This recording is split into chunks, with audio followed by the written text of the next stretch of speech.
Patuloy na lumalawak ang mga oportunidad para kay Mika Salamanca, hindi lamang sa musika kundi pati sa mga malalaking events.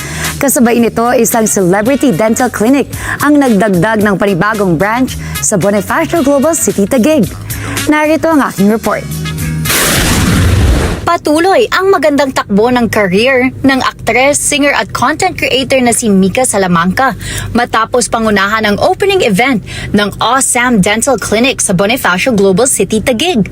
Nakiisa rin sa okasyon ang founder at CEO ng clinic na si Dr. Sam Bernardo, kasama ang ilang celebrity ambassadors tulad ni Bianca De Vera, Daniel Matsunaga at Jasmine Henry ng P-pop girl group na G22. Bukod sa pagdalo sa mga lifestyle at entertainment events, nananatiling busy si Mika sa kanyang music career. Nitong taon ay inilunsad niya ang kanyang debut EP na tampok ang 6 original tracks. Nauna rin niyang inilabas ang revival single na Sino Nga Ba Siya ni Sarah Geronimo. Gayun din ang duet nila ni Brent Manalo na What If Tayo bilang bahagi ng pagpapalawak ng kanyang musical portfolio. Nakalanap na po. So, nag-intay lang po kami ng meeting for it. Pero, nais ko na po. Kasabay ng kanyang pag-usbong bilang recording artist, patuloy ring napapanood si Mika sa kanyang TV projects at iba't ibang public appearances. Dahilan upang lalo pang lumawak ang kanyang impluensya sa entertainment industry. Sobrang dami po ako, marami nakabang. Trying to write a book every year as much as I can po para tuloy-tuloy. Ako, actually, childhood talaga ang inuugot ko. Kasi kung pagka sinulat ko siya, gusto ko may intindihan siya ng mga bata talaga at saka ng mga matatanda. So, kinocombine ko po yung experience ko when I was bata pa and sa experience ko po ngayon. Samantala, sobrang thankful naman ang celebrity dentist na si Dr. Sam Bernardo sa patuloy na paglawak ng kanyang dental clinic. Ayon sa kanya, bunga ito ng tiwala at suporta ng kanilang mga kliyente, kabilang ang maraming personalidad mula sa entertainment industry.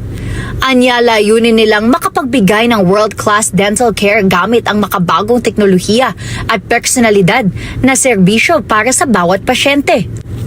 Magkakaroon kayo ng irreversible damage na hindi na talaga mababalik eh. Kaya kung ako sa inyo, invest in your oral health kasi ang oral health, ang ngipin natin, hindi lang yan parang pampaganda or ngiti lang.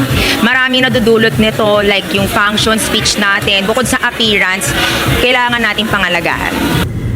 Sa pagbubukas ng kanilang bagong branch sa Bonifacio Global City, umaasa si Dr. Sam na mas marami pang Pilipino ang kanilang mabibigyan ng dekalidad na dental services. Patunay rin na niya ang patuloy na paglago ng kanilang clinic na mas marami ang nagbibigay halaga, hindi lamang sa kalusugan ng ngipin, kundi maging sa kumpiyansa sa sarili.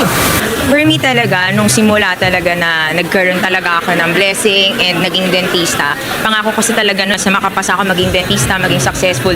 Bukod sa matulungan ko yung pamilya ko, makatulong din talaga sa ibang tao to share my blessings. Sa kasalukuyan, mayroon na silang 9 na branches sa Metro Manila at Rizal. Kabilang dito ang Pasig, Cainta, Taytay, Antipolo Marcos Highway, Binangonan, Quezon City, San Mateo, San Juan at ang pinakabagong McKinley Taguig branch.